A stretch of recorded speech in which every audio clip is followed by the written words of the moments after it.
Being dynamic and completely open in the search for truth is the hallmark of mature spirituality. And Jainism is extremely mature, it is extremely open. You see, the very fundamental philosophy in Jainism is anekantvad, meaning that truth is many sided. It believes in relative truth.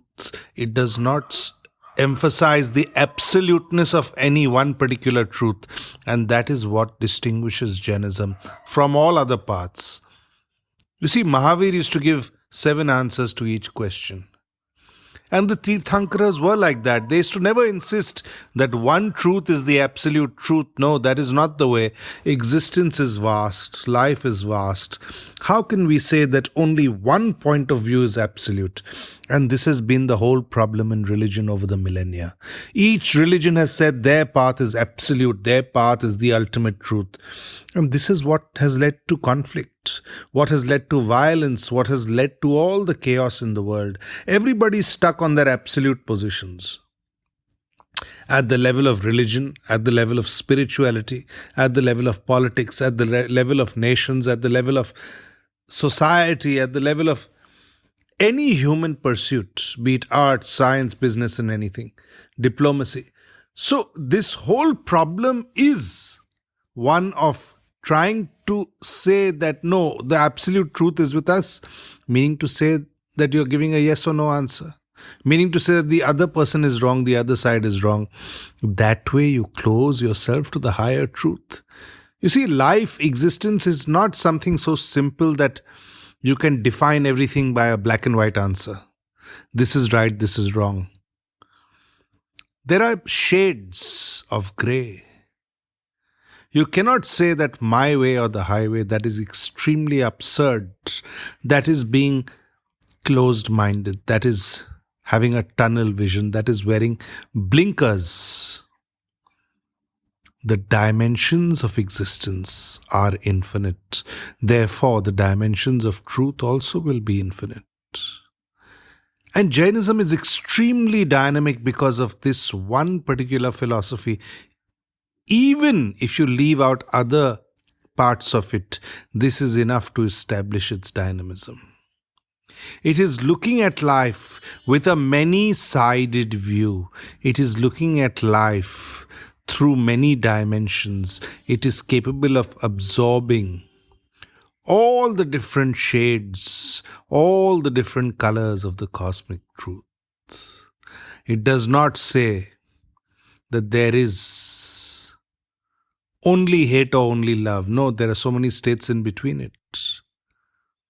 It does not say that there is only anger and there is only calmness. No. So between the opposites, there are infinite shades. Between my view and your view, there are infinite possibilities of other truths also. So this entire communication of Jainism has an immense beauty. It is telling people, it is communicating to people, do not be narrow-minded. Only out of non-narrow-mindedness comes about insight. And only through real insight do you move towards truth, liberation, bliss, all that is of value in the world. And then only do you expand yourself in every way. Psychologically, emotionally, spiritually, mystically. And expansion is the very essence of spirituality. So you see, the whole idea is that we have to go below the surface. Below the surface, there are many realities. But we have become overly simplistic. It's easier for us to believe in a particular philosophy, a particular ideology. And in doing so, we don't realize that we become non-accepting of other points of view. And in that way, we shut ourselves out from the higher possibilities, from the higher truth. It is a great infinity of energies around us. You're shutting yourself out from all these energies by insisting that no, your path is right, your way is right. You see, there's a misconception. Religion, the highest truth of religion emphasizes oneness, yes. the Aham Brahmasmi of the Brihadaranyaka Upanishad from the Yajurved, the kingdom of God, which Jesus talks about, Ek Omkar Satnam, which Guru Nanak talks about. Fundamentally, the highest truths in religion are expressed as saying that there is an organic unity, there is an organic oneness. But Jainism goes a step further. It says that yes, there may be a oneness, but even in that oneness, there is an infinity of possibilities. What you call oneness is narrow-mindedness. What a fundamentalist calls his religion, the truth of his religion, he says, no, there is one possibility only. But the Tirthankara says, that is the very problem. You have misunderstood the whole thing. In the very oneness of something as vast as the ultimate cosmic truth, there are many shades, there are many aspects. It depends on the angle from which you approach that oneness, from which you approach that truth. And every path, every river leads to the same ocean. In that way, Sri Ramakrishna echoes this philosophy of the Jains. He says, Joto mot, toto pot. As many inclinations, so many paths are there.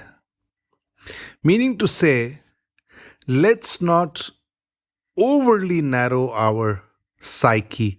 Let's not overly narrow our sense of spiritual realization. Consciousness can never be defined. The highest consciousness can never be defined as being of one particular nature. It lends itself to many, many things. So this very aspect of Jainism distinguishes it. This very aspect of Jainism allows it to have great receptivity. It allows it to absorb the many points of view of others. And in so doing, it's a truly humanist religion. It's not even a religion actually, it's a way of looking at life. It's a way of looking at life with a great expansiveness and space of mind and heart. It's a way of looking at life with a great compassion for all points of view, and that is why Jainism has been such a big influence.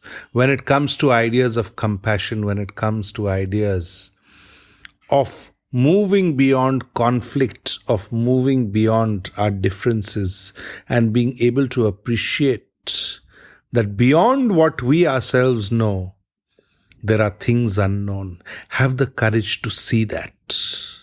The Tirthankara never says one thing with finality. He only says, create such a harmony within yourself.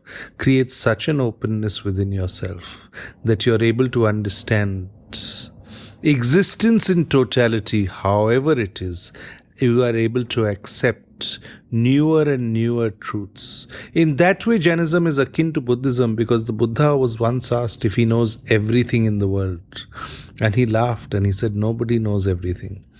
This very openness is important. Knowing or not knowing is not important. This very sense of openness is important.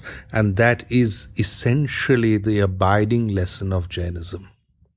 The Tirthankaras, where is their compassion, their strength, their love, their infinite power, their infinite ability to look at all of humanity with eyes of great love, with eyes of great grace and beneficence? Where does it come from? It does not come from saying, no, you have to convert people to your path. You have to influence people to only walk the path of the Tirthankaras. It's not like that. In that way, it goes beyond any particular order. It goes beyond any particular priesthood or power structure or institution.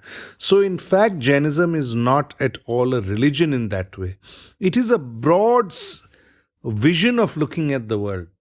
The tirthankaras themselves do not identify themselves as belonging to any religion. They are in fact vast, unbounded, beyond all religion. Their whole life is about meditation. Their whole life is to seek into the infinite. Their whole life is to not make declarations with finality saying that this is the absolute truth. No.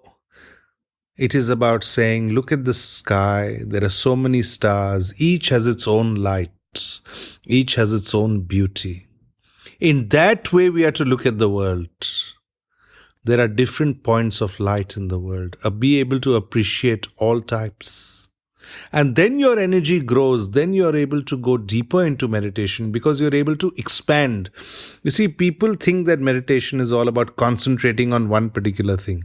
No, the meditation of the tirthankaras is being able to look at vaster and vaster things. Not just one thing, not just one viewpoint, not just one point of light, not just one way to achieve enlightenment or keval gyan. No.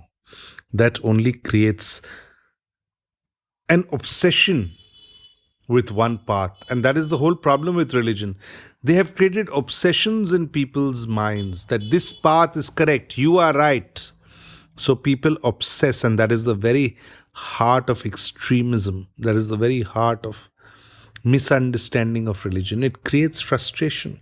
Not only does it create frustration, it creates a subtle violence towards others, because you look at others on other paths with a slightly negative eye, and that is the most horrible thing. The moment you assert yourself as being in the right, you are also looking at the other person as being in the wrong, the person with the other point of view. So this very idea is wrong. The very idea creates an ego in you, and the whole path of the tirthankaras is to take away ego from you. In that spirit, they say, be accepting of others' point of view. It doesn't mean the other's point of view is correct, but no, there are possibilities for you to expand if you can see things with a wider vision. When you do that, not only do you expand your sense of vision, but you also expand your ability to love, your ability to feel strong, your ability to feel courage.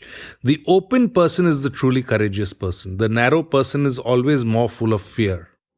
So the path of fearless living is the path of Mahavira, the fearless, is the path of openness, the path of the tirthankara, where you are joined to the source of all things in myriad ways, because it has so many dimensions.